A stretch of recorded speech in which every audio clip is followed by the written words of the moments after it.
is Sarah Bennett. And I have this beautiful computer in front of me to read this. This is great. Sarah is a lifelong citizen of the Wasatch Mountain and surrounding human communities, and is an active trails and open space advocate. She currently sits on the board of the Salt Lake County Open Space Advisory Board. Salt Lake County Open Space Advisory, nice long title. And is co-founder and executive director of the nonprofit organization, Trails Utah. She has authored 4 cycling guidebooks for the Southwest and hopes to someday return to writing full-time. Sarah also works as a personal trainer, specializing in corrective and rehabilitative exercise for the aging athletes who play in the Wasatch. When she's not working for Trails and Open Spaces at the gym, she is on one of her bicycles or a pair of skis somewhere in the Wasatch. Sarah, this is your icebreaker speech. It is. And it's 4 to 6 minutes. Let's hear it for Sarah Bennett.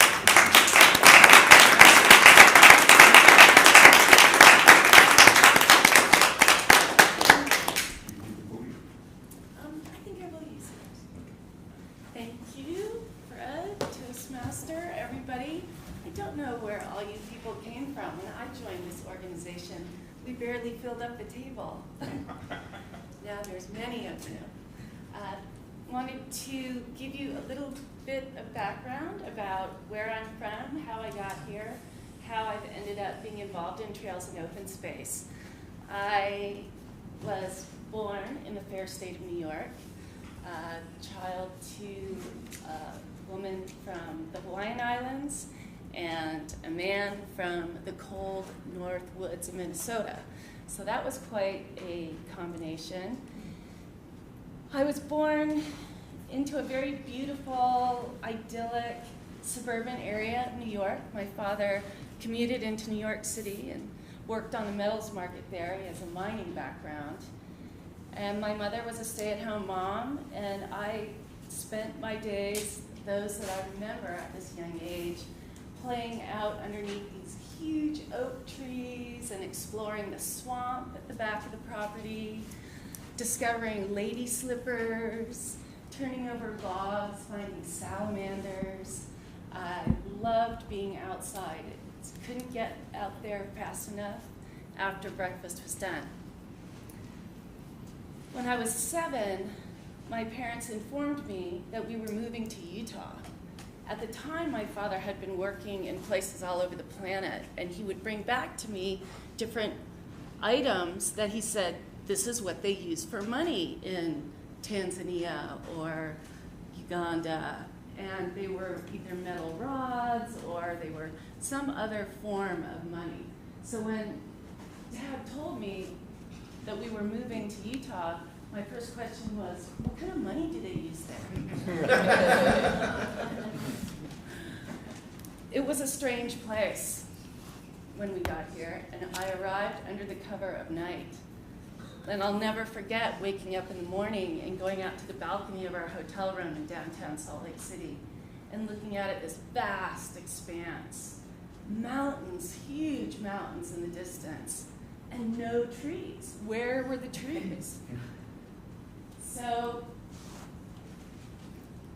it was really a stunning transformation of my world to come from New York to Utah.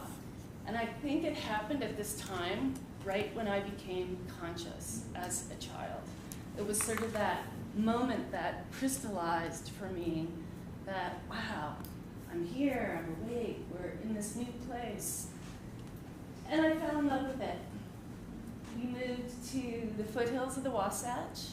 I grew up scrambling through the oak scrub, getting on deer trails, hiking up to the rock faces that shot out of the hills, and these were all amazing to me.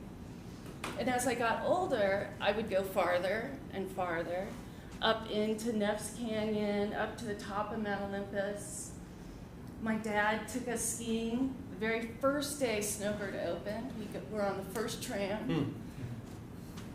We were outside exploring constantly. My dad had a Land Cruiser, and we bumped along all these old mining roads to go explore old mines in the Wasatch, which he loved to find, and we loved to explore together.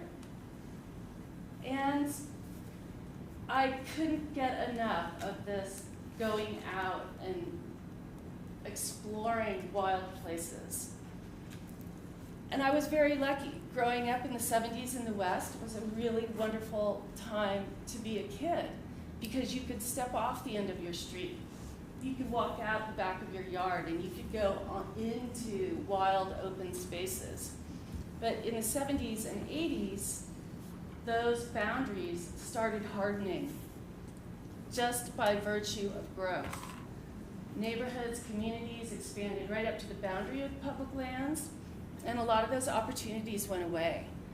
And when I came back after college to my street, where I had spent so many days stepping off and exploring, and there was nowhere to step off. There was a fence that went all the way around the end of the cul-de-sac. And to me, that just seemed crazy. I spent 4 years, start again. I've written 4 biking guidebooks, and this was a continuation of that desire to sort of explore and find and discover new natural spaces. I finished those, and when I got done with those, I still felt like I had something to discover. And it really was understanding space and our relation to space.